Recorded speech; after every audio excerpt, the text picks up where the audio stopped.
Alhamdulillah binikmatil iman wal islam. Asyhadu an la ilaha illallah wa asyhadu anna Muhammadan abduhu wa rasuluhu alladzi la nabiyya ba'da. Alhamdulillah pada hari ini kita berjumpa kembali dalam acara obrolan keluarga AMI. Acara ini sebuah obrolan ringan tentang Islam keseharian. Acara ini bisa dilihat di Fikri Media. Pada hari ini saya Baheri mendampingi Ami, Juju Jubaidah dan putu-putunya. Alhamdulillah. Bagaimana kabarnya? Alhamdulillah. Pada hari ini kita akan membicarakan tentang etika makan. Untuk lebih jelasnya materinya silakan Mi disampaikan kepada cucu-cucunya dan Iya. Terima kasih, Mbak. Alhamdulillahilladzi an'ama binikmatil iman wal islam. Asyhadu an la ilaha illallah wahdahu la syarikalah wa asyhadu anna Muhammadan abduhu wa rasuluhu alladzi la nabiyya ba'dah. Amma ba'du. Alhamdulillah bahasan kita kali ini tentang etika makan, adab makan, aturan makan, yang memang mungkin pada saat ini belum begitu banyak yang dilaksanakan, terutama oleh anak-anak ya. Hanya yang tahu saat ini adab makan itu seperti apa, hanya dengan menggunakan tangan kanan dengan bismillah. Yang lain-lainnya mungkin belum begitu dilaksanakan dengan baik. Karena memang ketika kita melihat Al-Quran itu merupakan pedoman hidup ya Mbak ya, yang mengatur segala sesuatunya dalam kehidupan sehari-hari yang memang harus dilaksanakan oleh kita semua ya, termasuk di dalamnya etika makan, adab makan, tata cara kita melaksanakan makan. Diatur ya Mi? Diatur ya, itu kan dicontohkan oleh Rasul itu diantaranya. Di sini ada beberapa hal yang harus diperhatikan oleh kita. Di antaranya di dalam etika makan itu memiliki nilai kesehatan gitu ya. Di antaranya nanti kita bahas ya Pak beberapa bagiannya. Terus lagi untuk menjaga silaturahmi juga di dalam makan itu. Seperti kan kalau makan bersama itu kan termasuk di dalamnya untuk menjalin silaturahmi. Juga ada aturan untuk menghargai sebuah hidangan. Ketika sudah dihidangkan harus bagaimana aturannya, harus bagaimana caranya. Bahkan mungkin di dalam ini kan ketika kita makan jangan asal udah makan lapar langsung makan gitu ya, dengan tanpa ada aturan, kan itu membahayakan diri kita juga. Dari segi pakaian juga jangan asal-asal habis dari mandi gitu kan.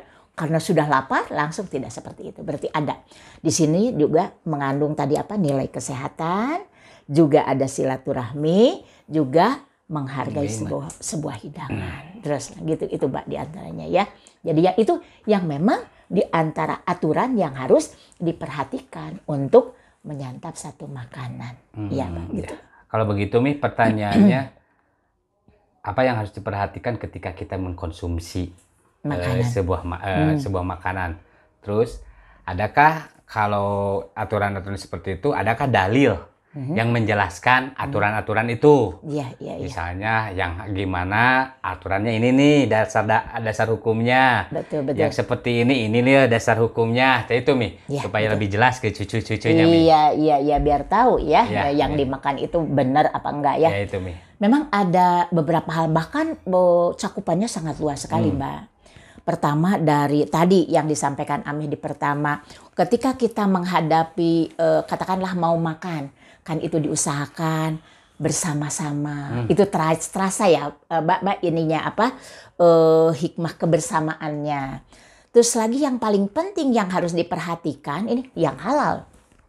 Berarti bagian siapa ini yang halal? Orang tua dong yang harus menyiapkan makanan ini yang halal. Karena kalau anak-anak mungkin tidak tahu ini halal atau apa, yang penting makanan enak. Tapi bagian orang tua berkewajiban untuk menyiapkan sesuatu yang halal dimakan. Jelas halal buktinya, halal bentuknya. Kan kita pada pertemuan yang telah lalu sudah disampaikan. Jadi yang halal itu banyak sekali, yang haramnya juga hanya beberapa gitu kan, yang harus dihindari. Di antaranya itu kan, hurimat alaikumul maitatu wadamu walahmul hinjir wama uhilla lighairillah gitu kan. Bentuknya sudah halal nih makan. Berarti bagian orang tua bagaimana ini cara penyembelihannya, kalau ada mungkin makanan yang yang harus dipotong gitu, bagian orang tua tentunya. Itu di antaranya. Berarti yang halal. Halal itu bagian orang tua harus melihat, harus menyajikan buat keluarga supaya diberikan kepada anak-anak untuk generasi yang akan datang yang soleh dan soleha. Berarti dari makanannya juga harus diperhatikan dengan yang halal. Itu yang pertama. Terus prosesnya juga harus halal mungkin ya, Mbak? Betul.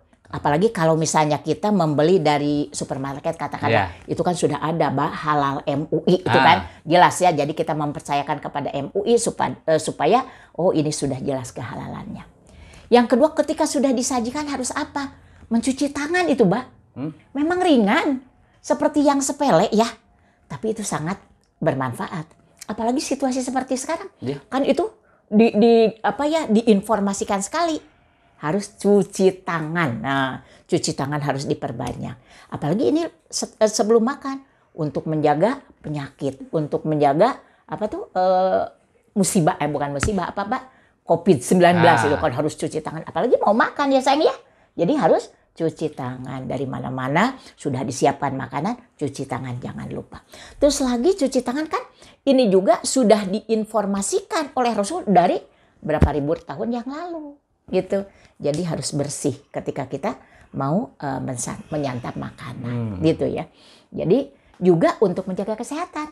Berarti tadi sajiannya sudah sehat, makannya tangannya juga bersih. Berarti alhamdulillah, mudah-mudahan menjadi penambah semangat, penambah vitamin, penambah kekuatan bagi tubuh kita. Itu di antara.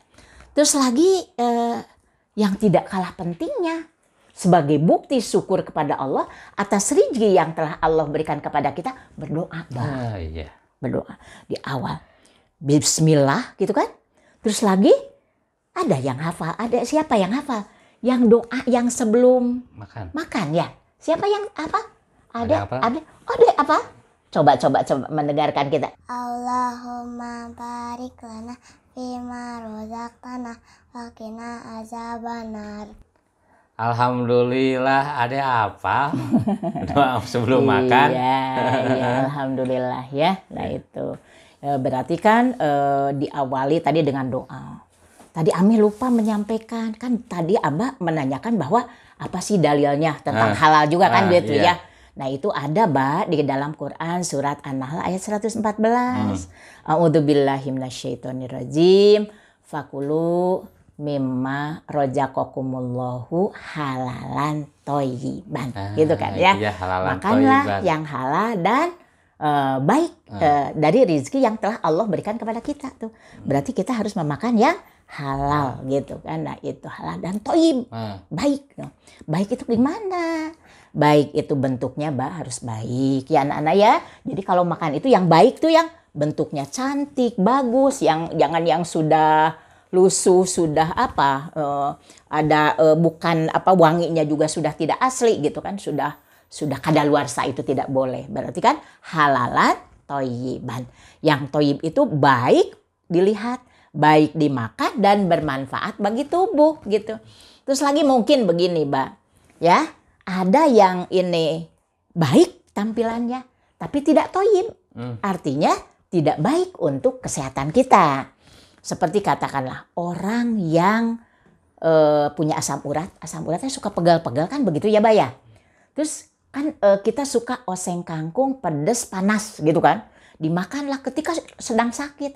Bukannya thayyib, bukan bermanfaat bagi tubuh, tapi nantinya bakal terasa lebih tidak enak, lebih sakit gitu. Ya buat anak-anak juga. Nah ini makan yang baik. Misalnya kalau kita DKK kan punya ini ya, ada suka dingin, tidak kuat dingin misalnya. Ketika kita sakit tidak boleh makan es gitu kan, akan menambah. Jadi tidak toyib tuh. Kalau lagi kita terasa tidak enak, terus makan makanan yang dingin, jadinya gimana? Sesek. Nah itu. Jadi itu halal tapi tidak toyib. Jadi tidak bermanfaat bagi tubuh. Maka makanlah yang baik dan halal. Juga itu ada di Quran surat Al-Baqarah ya ayat 60. Kulu washrobu mir rizqillahi wala ta'sau fil ardi mufsidin. Makan dan minum dari rizki yang telah Allah berikan kepada kita. Gitu. Berarti rizki itu kan banyak yang diberikan oleh Allah kepada kita. Nah itu ya. Jadi makan itu jangan yang lain-lain. Tapi yang tadi. Makan, minum dari rizki yang telah diberikan oleh Allah kepada kita. Dan wala ta'sau fil ardi mufsidin. Dan janganlah kamu berkeliaran di muka bumi ini dengan berbuat kerusakan. Jadi kalau kita makan yang tidak baik, itu disebut membuat kerusakan. Karena nanti akan berdampak kepada badan kita, kesehatan kita. Itu. Selanjutnya Mbak ada yang tidak kalah, tadi kan mencuci tangan sudah ya Mbak ya Nak ya. Tadi kan harus dilaksanakan setiap makan harus apa? Cuci tangan juga. Setelah itu menggunakan tangan kanan. Kalau makan jangan mengambil makanan dengan tangan kiri atau makan dengan langsung dimakan gitu kan biasanya ya. Ada yang suka begitu dengan makan di tangan kiri? Alhamdulillah ya tidak ya. Jadi ingat makan itu harus dengan tangan mana? Tangan kanan. Betul ya. Karena di sini kan Rasulullah menganjurkan segala sesuatu menggunakan tangan kanan gitu ya. Menggunakan tangan kanan. Juga mengutamakan segala sesuatu yang kanan gitu. Dalilnya gini Mbak. Ada hadis riwayat Muslim itu ya. Idza akala ahadukum falyakul biyaminihi. Wa idza sariba falyasrob biyaminihi. Fa inna syaitona yakulu bisimali wa yasrob bisimali gitu. Jadi apabila seorang di antara kalian makan, maka gunakan dengan tangan kanan. Dan apabila kalian minum, maka gunakan dengan tangan kanan juga. Karena sesungguhnya setan itu makan dengan tangan kiri, minum juga dengan tangan kiri tuh gitu. Nah itu kita jangan lupa, mungkin di antara kita katakanlah minum sirup, minum sirup biasanya atau minum jus dikocek dulu dengan tangan apa? Tangan kanan. Karena dipegang oleh tangan kiri langsung diminum dengan tangan kiri itu tidak boleh ya. Jadi diusahakan dengan tangan kanan ya. Jadi tangan kiri paling untuk memegang. Tapi kadang-kadang begini, mungkin makan apa ya, daging, steak apa, terus memakai garpu ya. Maka garpu itu kan fungsinya untuk membantu ya. Biasanya kan ditekan, dipotong ya dengan yang kanan. Nah, jangan dimasukkan ke mulut dengan tangan kiri, tapi dipindah ya. Hanya tadi juga berfungsinya untuk membantu. Jadi dimakannya tetap dengan tangan kanan. Itu ya diantaranya. Selanjutnya di sini kan itu tadi sudah tentang makan dengan tangan kanan. Yang selanjutnya tidak boleh mubadir ya. Jadi kalau kita misalnya makan harus sesuai dengan kemampuan. Nah ini anak-anak cucu-cucu kalau makan sudah disajikan segitu kira-kira mau dihabiskan tidak gitu. Jangan sampai ngambil banyak tapi tidak habis gitu ya. Karena memang di sini ada dalilnya di dalam Quran surat Al-A'raf ayat 31. Wakulu washrobu walatusrifu innahu la yuhibbul musrifin.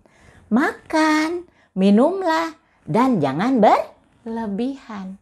Sesungguhnya Allah tidak menyukai orang-orang yang berlebih-lebihan. Biasanya yang sering dilaksanakan mungkin kita kalau berbicara bisa gampang gitu. Tapi di dalam pelaksanaannya itu sulit. Misalnya begini, kalau kita mungkin kalau anak-anak ada apa mau nanti nih sebentar lagi mau saum, segala disimpan, apalah ada kolaknya, ada minuman dinginnya, ada apalagi makan dikumpulkan. Ternyata pas waktu buka tidak mampu untuk memakan semuanya. Itu dirasain sedikit, akhirnya dibuang. Yang satu lagi makanan dirasain sedikit, akhirnya dibuang. Nah itu tidak boleh. Jadi berarti menyiapkan, memakan apa yang kita mampu. Mengambil sekemampuan kita ya sayang ya. Begitu ya. Nah ini juga mungkin suka begini. Kita lupa Mbak, ketika kita ke undangan Mbak. Kan itu stand banyak Mbak gitu. Sedangkan kemampuan perut kita kan terbatas ya. Nah, gitu. Makan, sudah makan iya. Ada stand itu diambil, katakanlah es gitu ya. Es diambil. Nanti kita juga masih mau apa tuh stand yang lain. Maka sambil ngantri, sambil makan. Berarti sambil apa itu? Berdiri sambil jalan-jalan ya. Makan dengan tangan kiri. Nah itu juga itu harus jangan sampai lupa dimanapun kita berada kan gitu ya. Tadi makan sudah dengan tangan kanan harus duduk ya.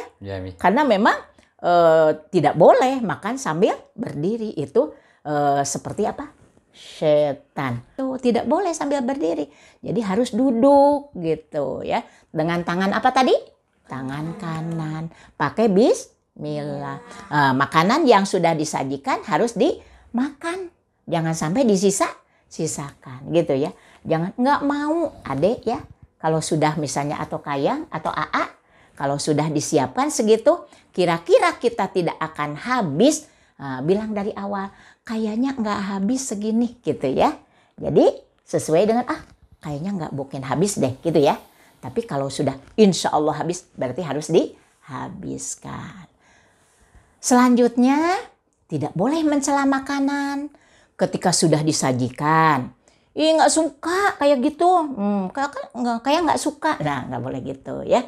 Ketika kita mau makan, sudah disajikan, makan. Gitu kan? Rasul juga pernah disediakan makanan, tapi Rasul tidak suka. Maka tidak perlu mencela. Tapi ditinggalkan ya. Nah, apalagi kalau misalnya di sini kan orang tua kita sudah menyiapkan makanan dengan baik, dengan sempurna supaya dimakan oleh anak-anaknya. Tapi ternyata kita tidak suka, bahkan jadi marah-marah. Itu tidak boleh. Terus lagi mungkin Mbak, kalau kita akan kedatangan tamu ya Mbak ya. Akan kedatangan tamu. Terus kita juga menyiapkan makanan untuk menghormati tamu tersebut. Sudah disajikan, ternyata tamunya tidak suka. Bahkan dia terpancar di mukanya yang tidak suka gitu ya. Nah itu sebaliknya tidak dilaksanakan seperti itu. Bahkan ketika kita mau dimakan, kalau tidak mau mohon maaf dan itu ditinggalkan. Berarti ada bahasa ya Mbak ya. Ada bahasa supaya yang punya rumah yang sudah menyiapkan dengan baik tidak menjadi kecewa. Nah itu diantaranya. Yang selanjutnya di sini untuk menjaga silaturahmi itu Mbak. Makanan untuk menjaga silaturahmi apa ya gitu kan? Ya, kaitannya apa itu Mi? Iya. Di antaranya kan tadi itu Mbak. Kalau kita sudah disiapkan sekalipun ya makanan sudah disiapkan, tapi ternyata tidak suka. Kan kita tetap ingin ingin membahagiakan yang sudah menyediakan tentunya. Minimal kalaulah misalnya masih ada bisa ditoleransi gitu ya, bisa ditolerir. Tidak sukanya seperti apa? Ya cicipilah sedikit gitu kan ya, Mbak. Tapi kalau betul-betul kita tidak suka, bilangin mohon maaf gitu. Ya, kalau masih bisa ya dicicipi sedikit, alhamdulillah, terima kasih kan begitu. Enak. Seperti kalau orang tua ya, mama sudah menyiapkan makanan, sudah capek-capek, alhamdulillah, ini enak, terima kasih mama. Itu orang tua itu sangat bergembira ya, dan itu juga menjalin silaturahmi, apalagi dengan yang lain ya. Kan kita bahagia. Begitu juga seorang suami sudah disediakan oleh istri makanan yang cukup sempurna, ternyata suami datang ke rumah sudah makan di jalan, itu kan kecewa Mbak. Nah itu berarti kan itu merupakan sebuah penghargaan terhadap hidangan yang sudah disediakan oleh seorang istri. Itu Mbak gitu ya. Mungkin ini Mi, dari tadi kita berbicara tentang makanan yang halal, kita harus memakan makanan yang halal dan baik mungkin ya. Betul. Terus ada poin-poin yang harus dilaksanakannya Mi. Nah, mungkin terlepas dari situ Mi, ketika perut kita keroncongan, Betul. perut kita pengen, tubuh kita pengen makan, makanan sudah tersedia, datang waktu sholat Mi. Kita mendahulukan yang mana dulu Mi? Sholat dulu atau makan dulu? Betul. Iya. Nah, ini memang ini banyak pengalaman kita ya, Mbak ya. Kita sudah capek, udah lapar, ternyata begitu assalamualaikum ada wangi makanan di rumah. Ternyata ini juga kedengaran adzan. Ini mana dulu yang harus didahulukan? Memang ini kita ketika terjadi seperti itu, Mbak, maka yang harus didahulukan adalah makan dulu. Kenapa harus makan? Padahal sholat kan harus dilaksanakan. Karena memang Allah memberikan kelonggaran ya. Ini dicontohkan juga oleh Rasul. Karena ketika perut kosong, terus lagi kita harus sholat dulu, tidak akan fokus, Mbak, sholatnya. Karena ketika Allahu Akbar, perutnya bersuara, ingat kepada makanan, bacaan yang dibaca juga jadi tidak konsen, tidak apa, jadi mungkin kabur ya, Mbak ya. Nah, itu. Jadi yang perlu diperhatikan ketika terjadi dua sisi ya, dua kejadian yang bersamaan, perut kosong, perut lapar dengan waktu sholat. Maka yang harus diambil adalah makan dulu.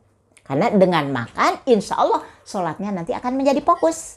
Tapi ketika kita mengambil sholat dulu, maka ketika sholat, maka akan berdampak kepada ingat kepada makanan. Apalagi dengan ada suara-suara dari dalam perut kita, keroncongan. Itu ya.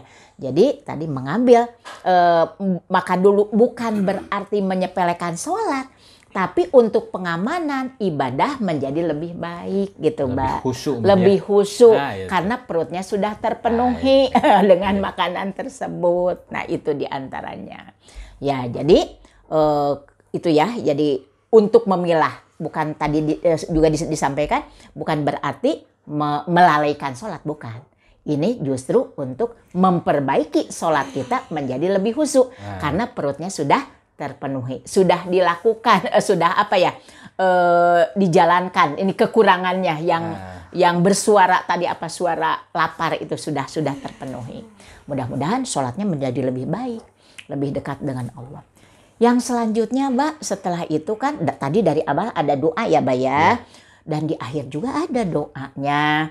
Ya itu diantaranya kan kita doa sesudah beres makan, ada etikanya juga ketika kita sedang berkumpul, kan kalau berjamaah banyak kan, terus lagi ada cuci tangan, kita harus tahan dulu, jangan sampai kita langsung cuci tangan sendiri, apalagi yang dituang ke piring kita, itu menjadikan selera makan dari keluarga yang lain menjadi hilang, buyar gitu. Berarti harus menghargai orang lain yang lagi nikmat makan. Meskipun kita sudah beres, mohon ini menunggu dulu. Seandainya ini ada harus misalnya mencuci karena ada hal-hal tertentu, kita mohon izin ke belakang gitu kan ya. Jadi tidak di situ. Itu berarti etika ya yang harus dilakukan. Nah, ini ada doa makan setelah beres ya. Setelah beres makan berarti ada doa yang terakhir. Berarti siapa yang mau baca ini doa sesudah makan? Ya silakan, mangga. Alhamdulillahillazi at'amana wa saqana wa ja'alana minal muslimin. Alhamdulillah. Alhamdulillah, ternyata hafal ya tadi doa di awal sebelum makan dan juga yang akhir doa setelah makan yang DKK sudah dibacakan. Alhamdulillah. Mudah-mudahan itu bisa dilaksanakan dalam kehidupan sehari-hari ya sayang ya. Amin. Jadi jangan lupa. Nah, kalaulah misalnya ternyata lupa, ya bismillah itu jangan sampai lupa ya, bismillah gitu kan. Nah itu ya mudah-mudahan bisa diamalkan dengan baik, etika makan, aturan makan yang harus dilaksanakan dalam kehidupan sehari-hari. Alhamdulillah dari uraian dari yang pertama sampai terakhir, di situ kan apa yang kita lakukan semuanya mudah-mudahan menjadi ibadah, karena memang tidak hanya dalam kehidupan ibadah itu kan tidak hanya sholat, infak, sodako, termasuk di dalamnya makan dan minum yang biasanya dilakukan dalam keseharian. Jadi yang pertama rasa syukur kepada Allah bahwa kita telah diberikan rezeki, diberikan makanan yang baik, yang halal, yang thayyib, dan juga makanya kita harus melakukan dari awal kita berdoa, diakhiri juga dengan berdoa. Mudah-mudahan apa yang kita lakukan menjadi ibadah yang diterima Allah Subhanahu wa Ta'ala, sekalipun dalam bentuk makan. Justru makan itu adalah peluang untuk melakukan ibadah yang sangat banyak sekali. Barangkali itu saja yang bisa dilakukan. Mudah-mudahan ada manfaatnya. Mohon maaf apabila ada kekurangannya. Alhamdulillah, obrolan kali ini sudah beres, Mi. Selesai. Alhamdulillah kita bisa berbagi, Mi. Mudah-mudahan bisa bermanfaat. Amin, amin. Kalau bisa disimpulkan bahwa di dalam Islam itu sangat rinci, Mi. Betul. Sangat jelas. Dalam Islam itu sangat rinci, sangat jelas. Dalam etika makan pun, dalam kehidupan sehari-hari pun kita diperhatikan, Mi. Betul, betul. Tadi mungkin bisa ditarik kesimpulan bahwa kita harus memakan makanan yang halal. Betul. Bukan yang halal saja, tapi baik. Toyib, halalan, toyiban. Betul. Jadi setiap kita memakan itu harus diperhatikan kehalalannya dan proses untuk mencari makanan itu sendiri. Betul, betul. Kita tutup saja dengan doa. Robbana atina fid dunya hasanah wa fil akhirati hasanah wa qina adzabannar. Wassalamualaikum warahmatullahi wabarakatuh.